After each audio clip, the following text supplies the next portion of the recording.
इन दोनों में खेल खेल रहे हैं ऐसे भाग भाग के। ये क्या कर रही है?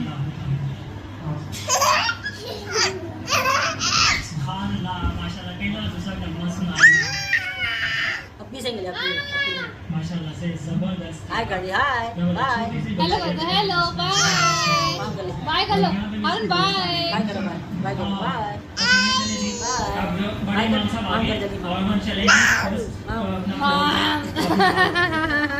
इंडिया माम ये कौन करता है? ये जो माम कौन करता है?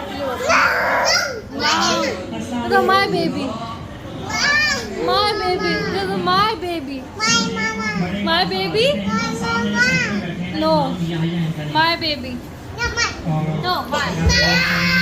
ओके सारी आ गई हैं क्योंकि अब ऐसे ही निकाल माशाल्लाह से बड़ा अच्छा गिर गिर जा रहे हैं। यहाँ पे सारे रिश्तेदार ओए फोन टूट जाएगा, फोन नहीं। हुरन देख के गिर जाओ। हे गाइस अस्सलाम वालेकुम, वेलकम और welcome back to our new vlog. कैसे हैं आप लोग? मैं उम्मीद करती हूँ एकदम ठीक ठाक होंगे गाइस। तो अल्हम्दुलिल्लाह से मैं भी अभी ठीक हूँ, बट कुछ भी जो है ना अच्छा नहीं चल रहा है घर में। सब लोग बीमार पड़े हो, पता नहीं क्या ही हो गया हमारे घर को, किसकी नज़र लग गई है, क्या कुछ हो गया समझ में नहीं आ रहा है। तो हमने कभी सोचा नहीं था कि मतलब खाला मतलब इतनी ज़्यादा बीमार हो जाएंगी। तो बस मैं आई हुई थी खाला को देखने के लिए, क्योंकि खाला की तबीयत थोड़ी ज़्यादा ख़राब हो रही है। मामू मामानी भी आ गए हैं वहाँ से, तो बस अभी उनको हॉस्पिटल लेकर जा रहे हैं। तो जो है ना चेकअप के लिए डॉक्टर से मतलब नंबर वगैरह लगा दिया था पहले ही, तो अभी उनको दिखाने के लिए जा रहे हैं। तो बस अभी लेकर चलते हैं इनको और देखते हैं कि डॉक्टर इनको क्या बताता है। चेकअप्स वगैरह करेगा, फिर उसके बाद ही वो सारी रिपोर्ट्स वगैरह आएंगी, तब पता चलेगा कि क्या कुछ है। ठीक है, अभी फ़िलहाल पापा जा रहे हैं, मैं जा रही हूँ और मामू और भाई, हम 4-5 लोग जा रहे हैं खाला को लेकर, क्योंकि खाला चल नहीं पा रही है तो उनको पकड़ना पड़ रहा है, क्योंकि बहुत ज़्यादा ही वीक हो गई हैं वो। तो बस डॉक्टर को दिखाकर चेकअप वगैरह करा के हम लोग आ गए थे घर। फिर थोड़ी देर वहाँ पर बैठे, फिर बैठने के बाद जो है हम लोग रात में अपने घर आ गए थे। और मामू ममानी को भी बुला लिया था हमने साथ में ही। तो बस मामू ममानी भी रुके हुए थे घर पे रात में ही जा रहे थे, तो सब मिलने के लिए आए थे। तो फिर मैंने बोल दिया कि नहीं अभी एक रात तो रुको हमारे पास, फिर उसके बाद जो है नेक्स्ट डे उनको जाना है। तो यहाँ पर अभी मैं बना रही हूँ नाश्ता, क्योंकि वो लोग निकल रहे हैं यहाँ से घर पे जाने के लिए, मम्मी के घर पे जाने के लिए। तो ममानी जो है ना रुकेंगी, मामू ने उनको बोल दिया है कि ममानी रुक जाएंगी और उसके बाद मामू चले जाएंगे। ममानी आ गए थे घर पे, तो और मैंने इनको रोक लिया था, तो वो कल रात जो है यहीं पर सोए और अब जा रहे हैं लोग। नाश्ता वाश्ता हो गया, जा रहे हैं ममानी। ठीक, अल्लाह हाफिज़। आना जल्दी शादी में। हाँ बिल्कुल बिल्कुल इंशाल्लाह। हल्दी हो रहे हैं। तो बस मामू यहाँ पर आप लोगों को बाय कर रहे हैं, क्योंकि मामू निकलेंगे डबरा के लिए, ममानी रुक जाएंगे, मामू को काम भी है वहाँ पर और फिर शादी वादी की तैयारियाँ भी करनी है, फिर अपना उनको काम भी करना है ना। तो इसलिए जो है ना मानी को छोड़कर ही जाएंगे। वैसे हमारे घर आ गए हैं पौधे। यहाँ बहुत टाइम से मैं सोच रही थी कि चाचा आएंगे तो मैं चाचा के हाथों से ही लगवाऊंगी, क्योंकि उनके हाथों से पौधे बहुत अच्छे लगते हैं। सो यहाँ पे ये 3-4 तरह के पौधे लेकर आए हैं, गुलाब, गेंदा और बारहमासी, और साथ में एक मनी प्लांट का भी है। तो बस अभी उसी के साथ में गमला भी लेकर आए हैं, ये वाला वाइट कलर वाला। बाकी 2 सीमेंट के गमले हम पहले ही लेकर आ गए थे, तो वो ऐसे ही रखे हुए थे बहुत टाइम से, मतलब उसके अंदर जो पौधे नहीं लग पा रहे थे। चाचा का भी वेट कर रहे थे, और अभी सर्दियाँ भी आने वाली है तो बहुत अच्छे पौधे लगते हैं सर्दियों में। तो बस चाचा आ गए तो उनके हाथों से ही लगवाएंगे, और अब धीरे धीरे करके जो है ना बहुत सारे पौधे लेकर के आएंगे, फिर अपने पूरे घर को सजाऊंगी मैं। तो अभी तो फ़िलहाल इंडोर मैंने सिर्फ एक ही प्लांट मंगवाया है, क्या बोलते हैं उसको, मनी प्लांट वाला, जिसके बहुत बड़े बड़े वाले पत्ते रहते हैं, वो वाला। तो उसको रखूँगी मैं यहाँ जीने पर ही, बाकी ऊपर छत पर रखूँगी, क्योंकि मुझे पौधे लगाना बहुत अच्छा लगता है। और घर के अंदर मतलब अच्छा लगता ही है पौधे लगाना, तो बस अभी चाचा गए हैं मिट्टी वगैरह लेने के लिए, साथ में ये भी गए हैं क्योंकि हमारे घर के आसपास जो है ना खेत है, तो वहाँ पर खाद वाली मिट्टी बहुत अच्छे से मिल जाती है, तो बस इसीलिए जो है ना वो लेकर गए हैं। हाँ ये भी नीचे उतर के। तो ये कुछ प्लांट है,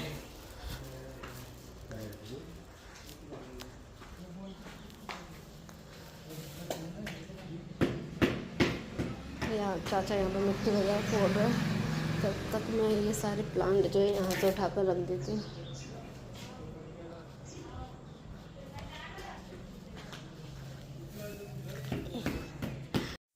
तो प्लांट्स वगैरह लगाए और लगाते लगाते ज़रा शाम ही हो गई थी, और उसके बाद यहाँ पर अभी आलिया और इनाया भी आ गई हैं, तो उनको ना फुलझड़ी चलानी थी, तो बस यहाँ पर अभी बगल की दुकान से ले लिए, तो अभी उसको चलवा रही हूँ मैं, क्योंकि बच्चे छोटे हैं तो उनको इस तरह से नहीं दे रहे हैं, साथ में खड़े होकर ही चलवा रही हूँ मैं।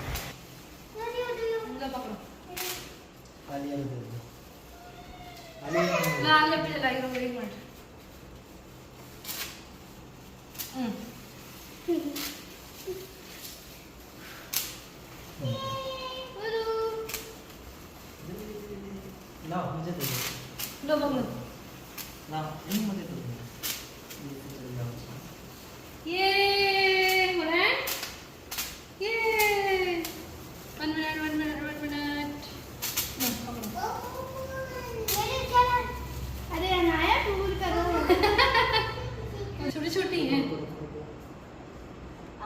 लो बाहर फेंक दो, वेट करो। इसको ना फेंकना, इसको ना लकड़ियों पे चिपकाएंगे।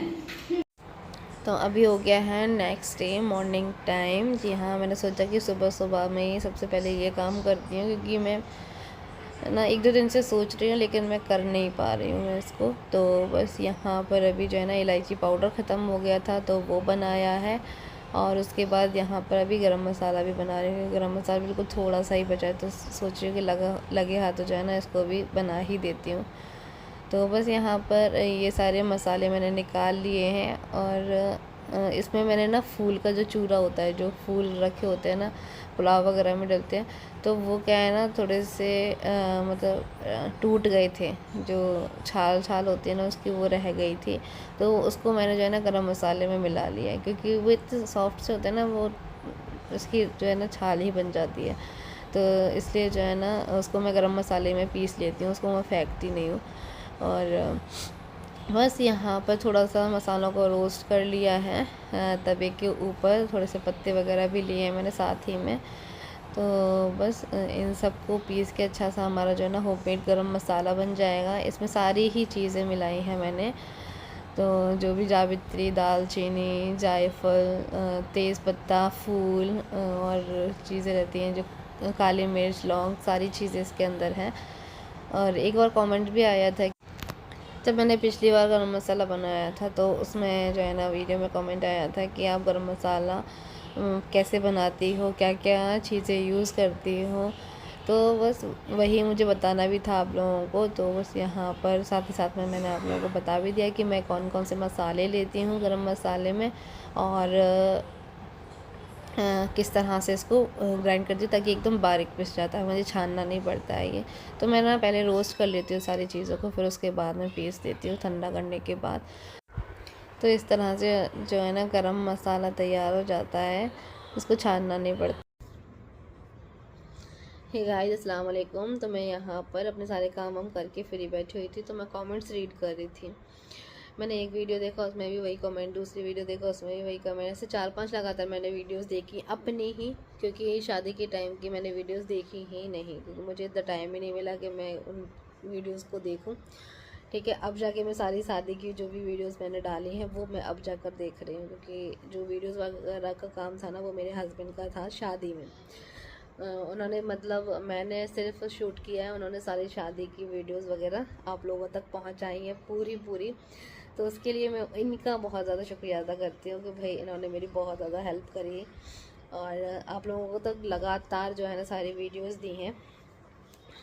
ठीक है, और उसके बाद बात करते हैं यहाँ पे। चलो, ये तो मैं जो है ना वीडियो अपनी देख रही थी और कमेंट्स भी रीड कर रही थी सारे ही, और कमेंट्स कुछ कमेंट्स के जवाब तो मैंने आप लोगों को पहले ही दे दिए थे, लेकिन अभी लगातार जो है ना 2-4 वीडियो पे यही कमेंट आया था कि आपने दहेज दिखाया नहीं कि आपकी छोटी भाभी को गिफ्ट में क्या मिला है। तो देखो, दहेज जो है हमने नहीं लिया है, क्योंकि हमें सिर्फ़ और सिर्फ लड़की चाहिए थी। पापा का कहना यही था कि हमें दहेज से रत्ती भर भी फ़र्क नहीं पड़ता है, ना ही हमें दहेज चाहिए, हमें सिर्फ तुम्हारी लड़की चाहिए। तो जो भी आप करना है आपको करना, अपने हिसाब से करना। कि अल्लाह के करम से हमारे घर में बहुत सारा सामान है, तो दहेज की बिल्कुल भी ज़रूरत नहीं है, कि हमें सिर्फ़ और सिर्फ लड़की चाहिए। तो मेरी जो छोटी भाभी के घर वाले हैं ना, उन्होंने भाई को जो है ना कैश दिया है। तो जितना भी दिया है उन्होंने अपने हिसाब से दिया है, हमारी कोई ऐसी डिमांड नहीं थी। तो बस यहाँ पर मैं क्लियर नहीं कर पाऊँगी आप लोगों को क्या कुछ कैश दिया है, क्योंकि आप लोग समझ सकते हैं घर में उनके पापा नहीं हैं, तो इस हिसाब से हमें सिर्फ लड़की से मतलब है। बाकी ये चीज़ें हमारे लिए मायने बिल्कुल भी नहीं रखती हैं। सिर्फ़ और सिर्फ इज़्ज़त सबको प्यारी होती है अपनी, देखो बस इतना काफ़ी है अगर वो हमारे लिए कर दे तो। बस यही सारी चीज़ें थी जो कि मैं अब आप लोगों को बता पा रही हूँ। मेरी पापा की बात से सब लोग बहुत ज़्यादा खुश हो गए, और इस तरह से सारा रिश्ता वगैरह जो भी था वो हो गया, और बस शादी भी हो गई बहुत अच्छे से हो गई। घर में भाभी भी आ गई, और अभी तो फ़िलहाल वो अपने घर पे हैं, मायके में हैं। तो बहुत जल्द ही जो है सब लोग उनको लेने के लिए जाएंगे। यही सारी चीज़ें थी जो कि मुझे बतानी थी, और कमेंट्स बस यही आ रहे थे दहेज को लेकर कि भाई को क्या गिफ्ट मिला। तो भाई को देखो सोने की रिंग मिली है, और साथ में उनको उनकी जो सासू माँ ने जो खाना खाते हैं उस टाइम पे जो दूल्हा दुल्हन, तो कुंवर कलेऊ बोलते हैं हमारे यहाँ शायद उसको, खाना खाने को। तो निकाह के बाद जब दोनों साथ में बैठे तो उस टाइम पर उनकी मम्मी ने, मतलब मेरी छोटी भाभी की मम्मी ने उनको वॉच पहनाई थी, रिस्ट वॉच, तो वो मिला है मेरे भाई को। ठीक है, तो यही चीज़ें हैं छोटी मोटी जो कि मुझे नहीं लगता कि ज़्यादा ज़रूरी है दिखाना, तो इसलिए हाँ शायद रिंग और वॉच तो मैंने दिखाई है वीडियो में अपनी। जिस टाइम पे मेरा भाई जो है ना निकाह के बाद खाना वाना खा रहे थे, तो उस टाइम पे उनकी सासू माँ आई हुई थी, तो उस टाइम पे वो उनको वॉच पहना रही थी। और दरवाजे पर जब बारात लेकर हम लोग आए थे, एंटर कर रहे थे, उस टाइम पे भाई को जो है ना सोने की रिंग पहनाई गई थी। तो ये चीज़ें थी, दिखाई है शायद मैंने वीडियो में दिखाई, अगर नहीं मुझे याद है तो आप लोग जाकर देखना बारात वाले व्लॉग में, शायद आप लोगों को वहाँ पे सारी चीज़ें दिख जाएंगी। ठीक है, तो चलिए गाइस, बहुत सारी बातें मैंने आप लोगों से कर ली हैं, और भी चीज़ें हैं जो कि मुझे क्लियर करनी है, तो वो मैं आप लोगों को नेक्स्ट व्लॉग में करूँगी, क्योंकि ये वाला व्लॉग बहुत ज़्यादा लंबा हो रहा है, बहुत सारी बकबक मैंने कर ली है। तो अब मैं आप लोगों को ज़्यादा बोर नहीं करूँगी, व्लॉग का एंड यही करने वाला। हाफिज़।